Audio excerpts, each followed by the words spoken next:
Dagon is a faithful interactive adaptation of H.P. Lovecraft's work focused on story and atmosphere. You will not find difficult choices, action sequence, or inventory management here.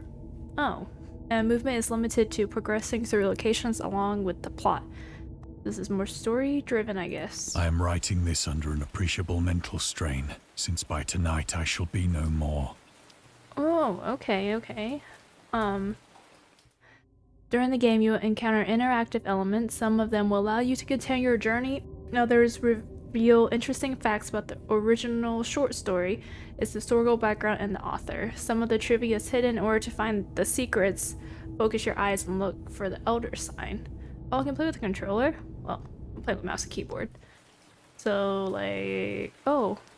Penniless, and at the end of my supply of the drug which alone makes life endurable, I can bear the torture no longer, and shall cast myself from this garret window into the squalid street below. No, let's not do that. Let's not do that. Do not think from my slavery to morphine that I am a weakling or a degenerate. Okay, my controller vibrated on my desk, kind of scared me. Unplugged it. Okay, we're good now. I don't know what he just said. What did he just say? I missed it. It was in one of the most open and least frequented parts of the broad Pacific that the packet of which I was supercargo fell a victim to the German sea raider. Oh. Okay. Go in the boat? Should've looked around first. The Great War was then at its very beginning, and the ocean forces of the Hun had not completely sunk to their later degradation. It's pretty. Oh, I So can't that move. our vessel was made a legitimate prize, whilst we of her crew were treated with all the fairness and consideration due us as naval prisoners. We're a prisoner. Oh, I can't. Oh, okay.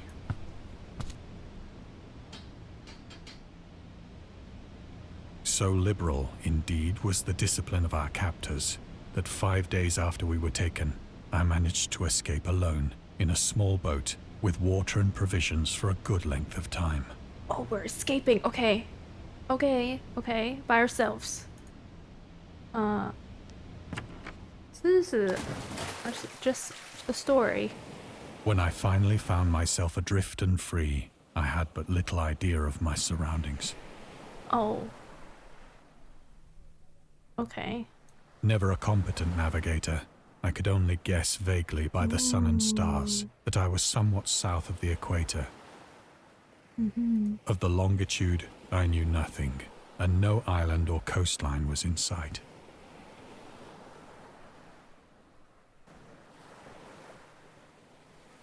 Oh. Okay. Oh. Here you go. The weather kept fair, and for uncounted days I drifted aimlessly beneath the scorching sun, waiting either for some passing ship or to be cast on the shores of some habitable land. Oh yeah, I can look like with my elder eyes or whatever of this. But neither ship nor land appeared, and I began to despair in my solitude upon the heaving vastness of unbroken blue. Oh no. Oh no. The change happened whilst I slept. Its details I shall never know. What change? Becoming a mermaid? For my slumber, though troubled and dream-infested, was continuous. CTHULHU. Giant squid. My elder eyes. Oh. When at last I awoke, it was to discover myself half sucked into a slimy expanse of hellish black mire, which extended about me in monotonous undulations as far as I could see, and in which my boat lay grounded some distance away. Oh yeah, there it is. Yo, what happened? Though one might well imagine that my first sensation would be of wonder at so prodigious and unexpected a transformation of scenery, I was in reality more horrified than astonished. This is a little bit creepy. For there was in the air, and in the rotting soil, a sinister quality which chilled me to the very core. The squids. The region was putrid with the carcasses of decaying fish and of other, less describable things which I saw protruding from the nasty mud of the unending plain. Perhaps I should not hope to convey in mere words the unutterable hideousness that can dwell in absolute silence and barren immensity. There was nothing within hearing and nothing in sight save a vast reach of black slime. Yet the very completeness of the stillness and the homogeneity of the landscape oppressed me with a nauseating fear. Oh no, look at that dead fish. The sun was blazing down from a sky which seemed to me almost black in its cloudless cruelty, That doesn't as look though black to me. reflecting the inky marsh beneath my feet. That looks black. Beneath my feet. Okay. My elder eyes. No, just a boat. Okay. Ew! Why it sound like that? We're going. As I crawled into the stranded boat, I realized that only one theory could explain my position. Yeah? What theory? Through some unprecedented volcanic upheaval, a portion of the ocean floor must have been thrown to the surface, exposing regions for which innumerable millions of years had lain hidden under unfathomable watery depths. Yeah, there's weird things in the deep sea. I see anything? What is that mound over there? Ew! It's moving. So great was the extent of the new land which had risen beneath me that I could not detect the faintest noise of the surging ocean, straining my ears as I might. Okay. Nor were there any seafowl to prey upon the dead things. Oh yeah, no birds. Okay. Fish. Okay. What now? For several hours I sat thinking or brooding in the boat, which lay upon its side and afforded a slight shade as the sun moved across the heavens. We just been sitting here. As the day progressed, the ground lost some of its stickiness and seemed likely to dry sufficiently for traveling purposes in a short time. Okay, let's go travel then. What is that? Canned sardines? That night I slept but little, and the next day I made for myself a pack containing food and water, preparatory to an overland journey in search of the vanished sea and possible rescue. So the water just yeeted. The sea just disappeared. Okay. On the third morning, I found the soil dry enough to walk upon with ease. Okay. So this is all just dried up, huh? The odor of the fish was maddening, but I was too much concerned with graver things to mind so slight an evil, and set out boldly for an unknown goal. But it smells real bad. Okay. We go this way. Oh, my elder eyes. Okay. Whatever. Over the squid. All day I forged steadily westward, guided by a faraway hummock which rose higher than any other elevation on the rolling desert. There's all this. Okay. Forward, I guess. Let's go. Oh my god. It's a beach whale. And crabs. Okay. No dialogue. That night, I encamped, and on the following day still travelled toward the hummock, though that object seemed scarcely nearer than when I had first espied it. That's the hummock? What's the hummock, though? Okay. Alright, keep going.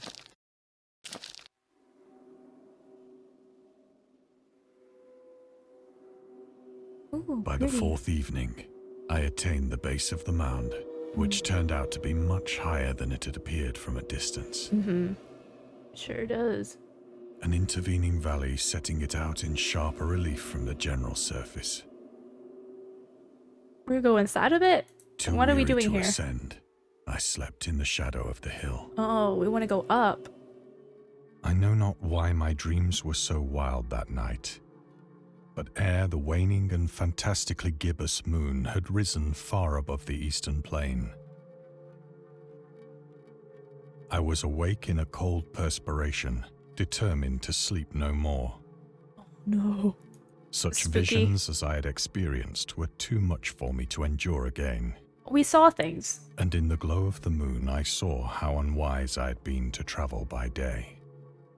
Unwise? Why? Without the glare of the parching sun, my journey would have cost me less energy. Oh.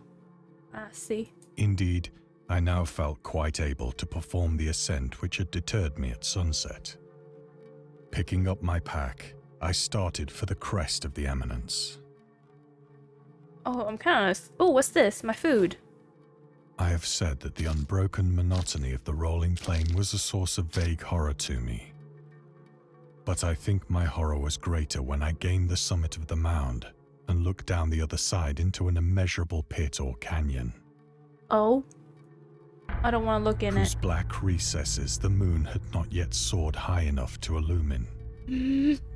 I felt myself on the edge of the world, peering over the rim into a fathomless chaos of eternal night. Oh no, don't tell me we're gonna jump in it. Through my terror ran curious reminiscences of Paradise Lost, and of Satan's hideous climb through the unfashioned realms of darkness. As the moon climbed higher in the sky, I began to see that the slopes of the valley were not quite so perpendicular as I had imagined. Right. Oh, we are going in.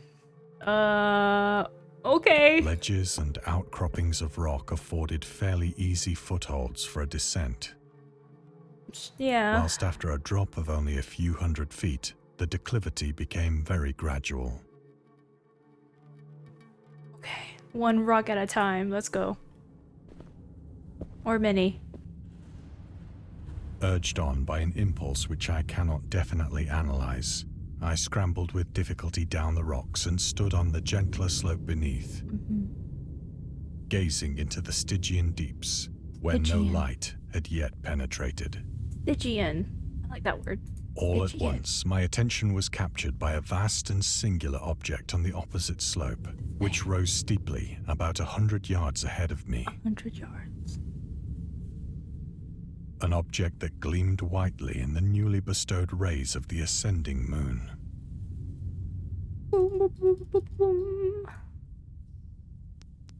My elder eyes. Still, okay, nothing. I do not see. That it was merely a gigantic piece of stone, I soon assured myself. Gigantic piece of stone. But I was conscious of a distinct impression that its contour and position were not altogether the work of nature. Aliens. A closer scrutiny filled me with sensations I cannot express. Oh, okay. For Closer we go. despite its enormous magnitude, and its position in an abyss which had yawned at the bottom of the sea since the world was young, Oh, this is true. This is at the bottom of the sea. I forgot. perceived beyond a doubt that the strange object was a well-shaped monolith, Exactly what I was thinking, dude. whose massive bulk had known the workmanship and perhaps the worship of living and thinking creatures. Dazed and Cthulhu. frightened, yet not without a certain thrill of the scientist's or archaeologist's delight, I examined my surroundings more closely. Examining more closely. My older eyes. Nope.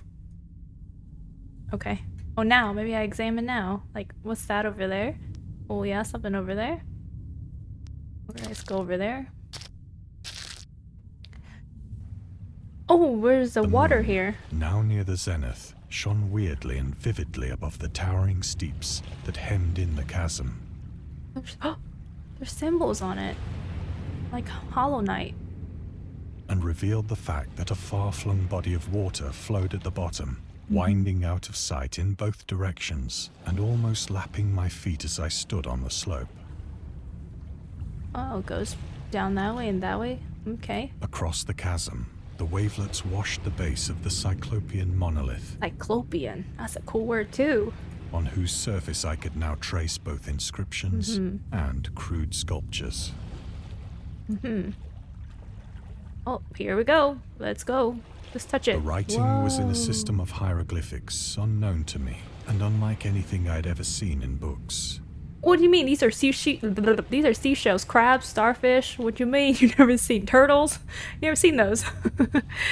Consisting for the most part of conventionalized aquatic symbols such as fishes, eels, octopi, crustaceans, mollusks, whales, and the like. Yes. Several characters obviously represented marine things which are unknown to the modern world. Like what? Like that thing? Like Cthulhu? All I know about H.P. Lovecraft is Cthulhu. But whose decomposing forms I had observed on the ocean-risen plain. Yeah, the squid things. It was the pictorial carving, however, that did most to hold me spellbound. Okay. Oh. Oh yes, my elder eyes. Storytelling methods.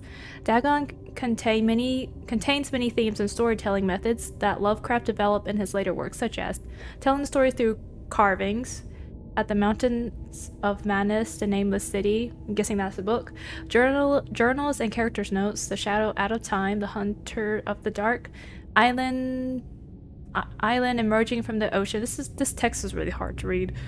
They call it Cthulhu, are fictional beings and deities based on real events and mythology.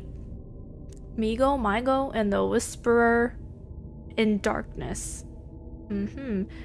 It's also considered the origin of the popular Cthulhu mythos. Some of the Lovecraft's other stories also conclude in a manner similar to Dagon. Am I saying this right?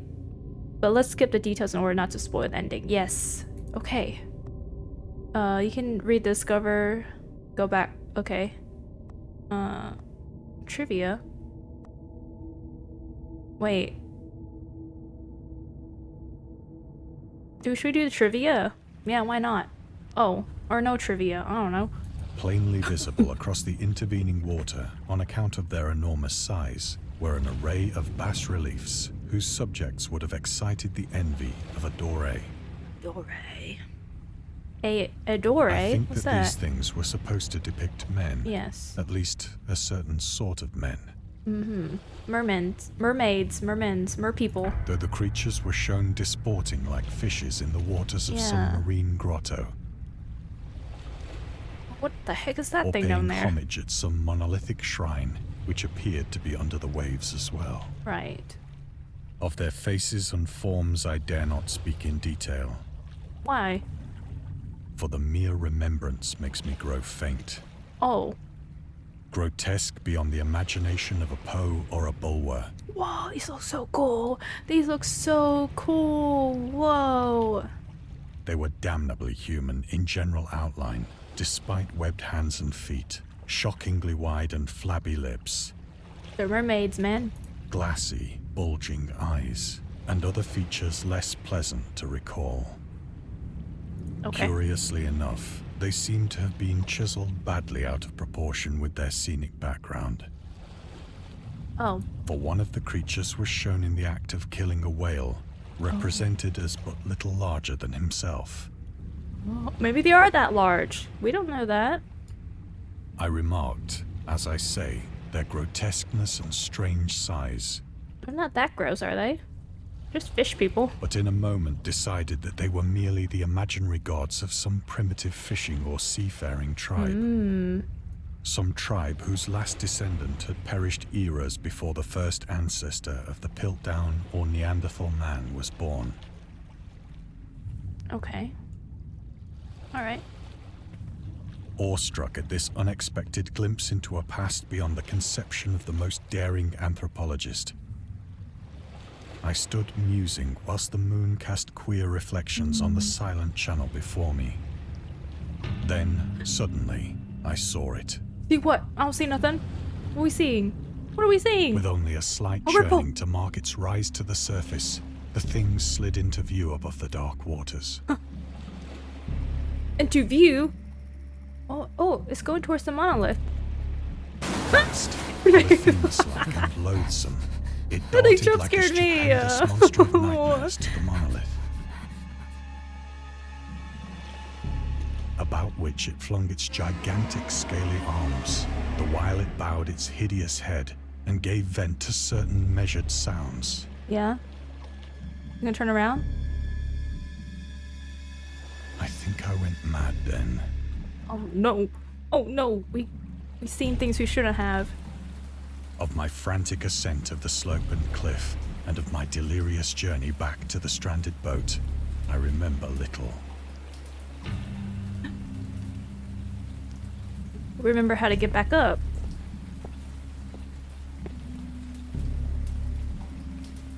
I believe I sang a great deal and laughed oddly when I was unable to sing. We've gone mad for sure. It's so pretty though. There's the whale. Oh. Okay. This is where we came from? I don't remember. Glad this guy knows. I have indistinct recollections of a great storm sometime after I reached the boat. At any rate, I know that I heard pearls of thunder and other tones which nature utters only in her wildest moods.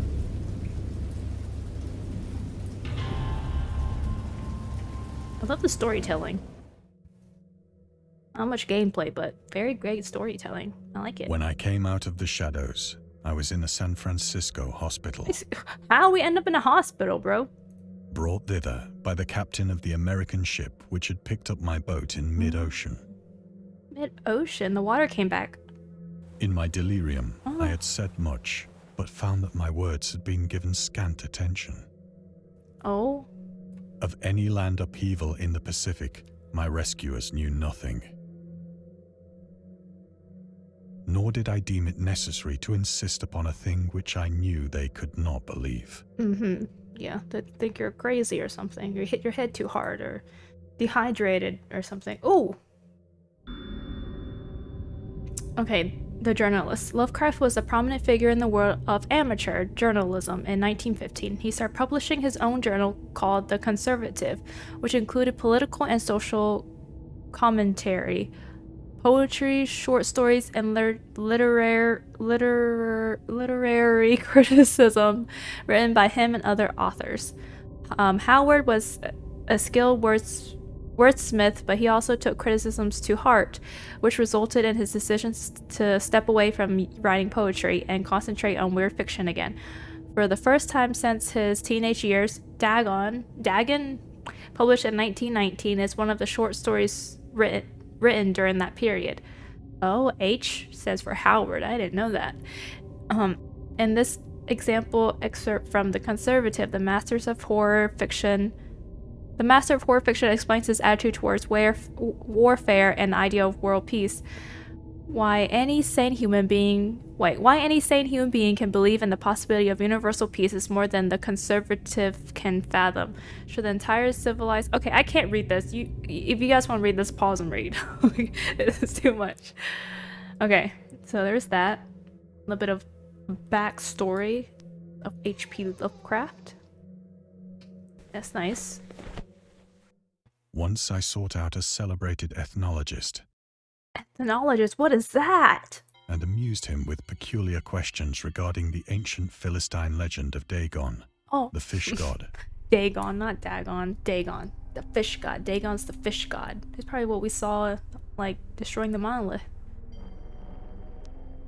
Dagon. Dagon was the main deity of the Philistine teens, worshipped throughout the Middle East as the ancient god of fertility and crops. In Hebrew, the word Dagon was a common noun for grain. The rulers of Akkad, I don't know, Mesopotamia, I can never say this word, chose him as the patron saint of their war conquests. He also appeared as the judge of the dead in an Assyrian poem and an underworld prison warder in one of the Babylonian texts. Oh my gosh, all these words. He is often mistakenly taken for a fish god due to the wrong interpretation of his name. As in Hebrew, the word Dag means fish.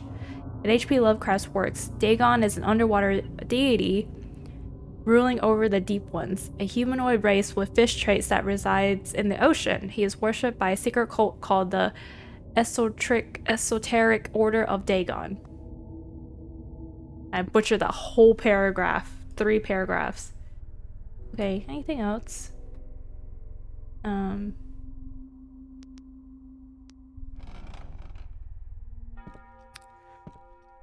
So Dagon, fish But god. soon perceiving that he was hopelessly conventional, I did not press my inquiries. Okay. Oh man. Oh, 2. A marketer. Lovecraft's attempts to find a job in 1925 were influenced by advice he received from friends. Among others, he started freelancing for a marketing magazine where he could write announcements and commercials. Feel free to judge his copywriting skills for yourself. Okay, you guys can read that for yourself. Nice. Now about this one. August Derleth and the Cthulhu mythos. August Derleth was an American writer and anthologist. He also befriended Lovecraft and published many of his works through his company, Arkham House. Although he clearly contributed to the popularization of the author's work after his death, he is surrounded by numerous controversies. Oh, one of his most questionable decisions involved introducing the good versus evil doctrine to the Cthulhu mythos, which contrasted with Lovecraft's view of the world and his approach to cosmic horror. As a result, the author's works are often misunderstood and misrepresented in today's culture. Oh, well, good thing I don't know much about it, so I can't get anything wrong. It's also worth noting that Lovecraft was never really interested in creating a mythology, and the term Cthulhu mythos was coined by Derleth after the author left the mortal plane. What? He did that in his grave? Okay. Okay, let's go over here.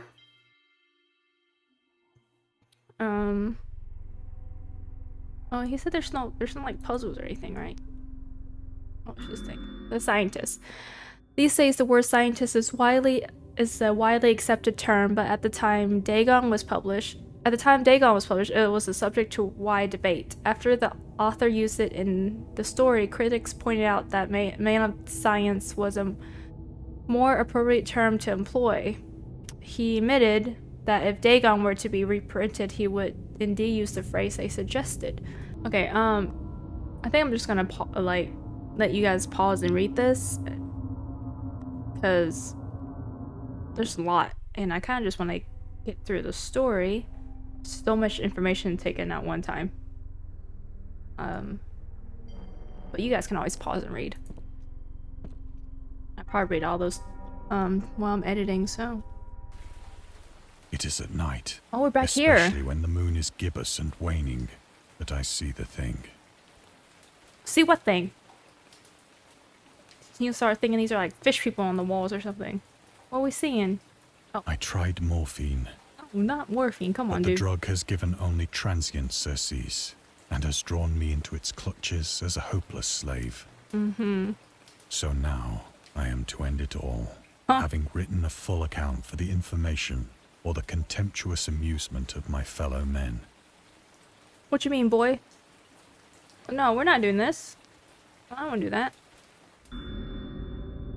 Uh-oh. Okay. I guess we're taking the morphine. Often, I ask myself if it could not all have been a pure phantasm. Phantasm. What does that word mean A again? mere freak of fever, Like a as I dream? lay sun-stricken and raving in the open boat after my escape from the German man of war.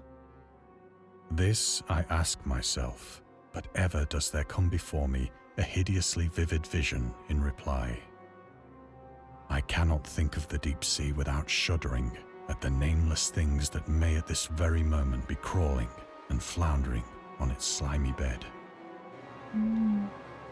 Worshipping their ancient stone idols and carving their own detestable likenesses on submarine obelisks of water-soaked granite. I dream of a day when they may rise above the billows to drag down into their reeking talons the remnants of puny, war-exhausted mankind. of a day when the land shall sink, and the dark ocean shall ascend amidst universal pandemonium. What in the world? New York? What the heck? Godzilla! Statue of Liberty, Lady Liberty, what's up? Oh. The end is near. Don't say that. I hear a noise at the door, as of some immense slippery body lumbering against it. Oh. Nah.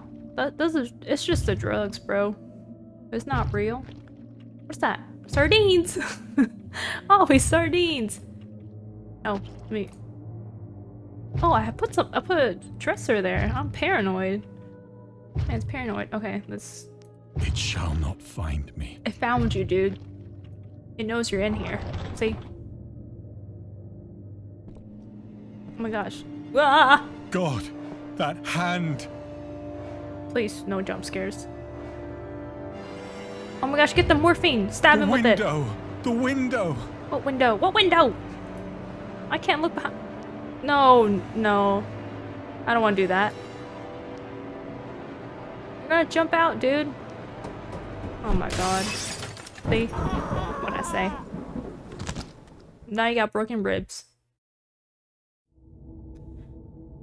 Oh, that's it? Oh. That's it. Thank you for playing. Oh. Trivia. Oh, this is the DLC? Oh. Do I have the DLC? We missed a lot. What the? How do we miss all these? Okay, well, there's this one.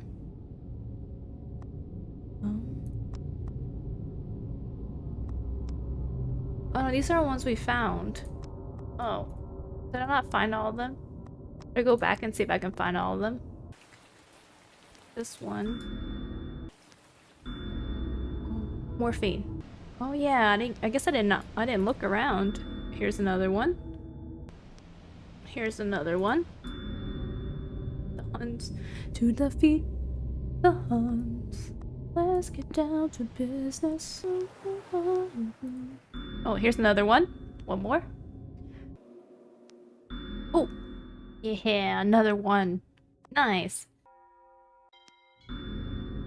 So I think I found all the other like little notes I didn't find the first time.